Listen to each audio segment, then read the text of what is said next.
आपण पाहत आहात सत्यदर्शन न्यूज। माजी आमदार रमेश कदम आणि ठाकरे गटाचे उपनेते शरद कोळी यांच्यासह 72 जणांना दणका, 1 महिना कारावास। मोहोळ येथे केलेल्या तोडफोड प्रकरणी आता मोठी बातमी समोर येत आहे। या प्रकरणी माजी आमदार रमेश कदम आणि ठाकरे गटाचे उपनेते शरद कोळी यांच्यासह 72 कार्यकर्त्यांना 1 महिना कारावासाची शिक्षा ठोठावली आहे।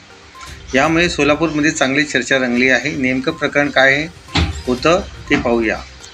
मोहोळ येथील उड्डाणपुलाखालील जाळी तोडणे आणि पोलीस स्टेशनवर मोर्चा काढल्याप्रकरणी माजी आमदार रमेश कदम आणि ठाकरे गटाचे उपनेते शरद कोळी यांच्यासह 72 कार्यकर्त्यांवर गुन्हा दाखल झाला। त्या प्रकरणी ही शिक्षा आज सुनावण्यात आली आहे। 2015 साली मोहोळ शहरातील उड्डाणपुलाखाली छोट्या व्यापाऱ्यांना बसण्यासाठी मज्जाव करत प्रशासनाकडून जाळी मारण्यात आली होती। मात्र JCBद्वारे तत्कालीन आमदार रमेश कदम यांनी या विरोधात मोर्चा काढला होता। त्यांनी ही पुलाखालील जाळी तोडली होती, त्यामुळे त्यांच्यावर गुन्हा दाखल करण्यात आला होता। आता पोलीस स्टेशनवर मोर्चा काढत आंदोलन केल्याप्रकरणी माजी आमदार रमेश कदम, शिवसेना ठाकरे गटाचे उपनेते शरद कोळी यांच्यासह एकूण 72 जणांना 1 महिना कारावास आणि 1000चा दंड ठोठावण्यात आला आहे।